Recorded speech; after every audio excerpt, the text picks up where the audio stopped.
Hi guys, good morning and happy Tuesday. Today's story that we're going to read is called The Flea's Sneeze. Let me go ahead and share that screen with you. The Flea's Sneeze.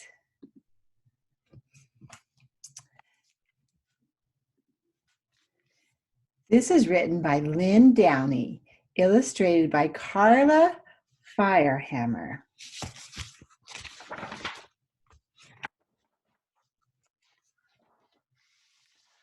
On a dark, dark night on an old, old farm in a rickety-crickety tumble-down barn, everybody slept peacefully.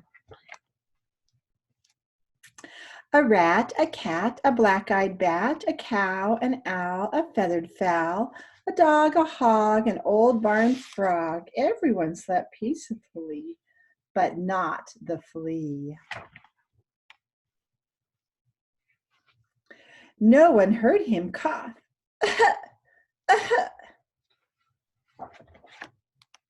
Not even the mouse he used for a house, or a rat, or a cat, or a black-eyed bat, or the cow, or the owl, or the feathered fowl, or the dog, or the hog, or the old barn frog. They all slept peacefully, but not the flea.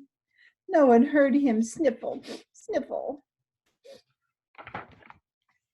Not even the mouse he used for a house, or the cat, or the rat, or the black-eyed bat, or the cow, or the owl, or the feathered fowl, or the dog, or the hog, or the old barn frog.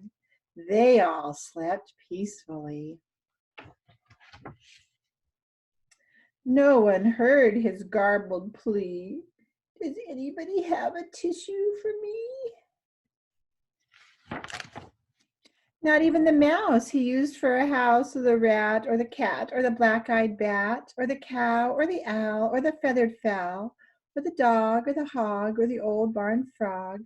They all slept peacefully. Then suddenly, before he could cover his snoot, achoo! It scared the rat, who cried boo-hoo, and woke the cat, who hissed moo. It baffled the bat, whose eyes turned blue, and confused the cow, who muttered moo, moo. It outraged the owl, who hollered hoo-hoo, and flustered the fowl, who crowed cock-a-doodle-doo. It daunted the dog, who barked hoo-hoo, and sprayed the hog, who screamed ew, and reminded the frog of his old nephew.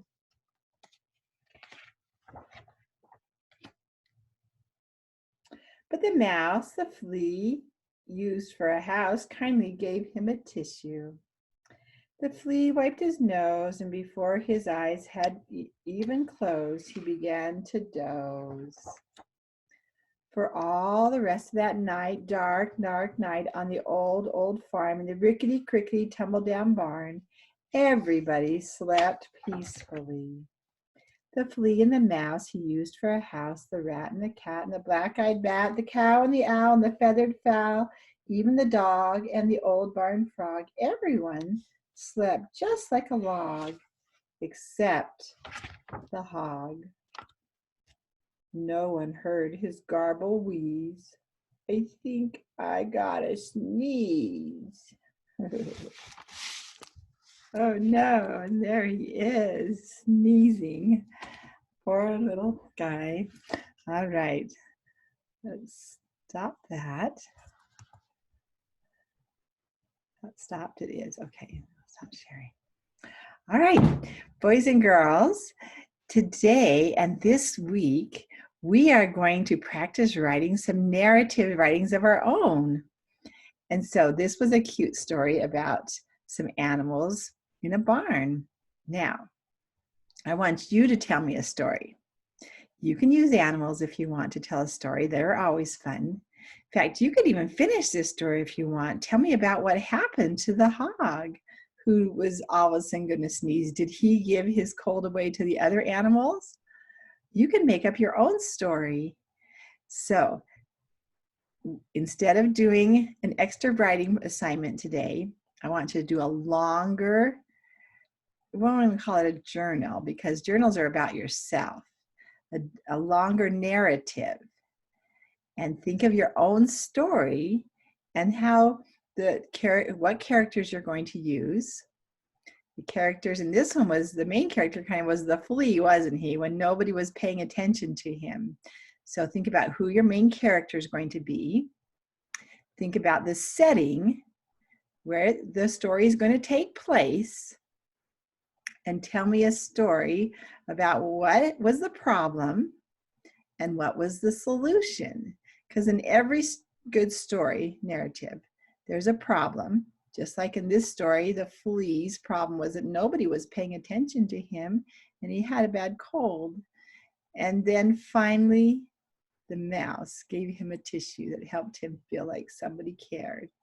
But the poor hog now, he's feeling all alone because everybody fell asleep and isn't paying attention to him, right? And so these are the problems in this story. And what are the solutions? And the solutions are what makes everything better. So what makes it so that the problem is over. Good luck on your story today. Have fun writing it. And that's what we're going to work on this week. So I'm excited to read them. I love to see your writing. So don't forget to submit it, attach it and submit it, or have your mom take a picture of it and send it to me. Either one is amazing. Love you all and see you tomorrow.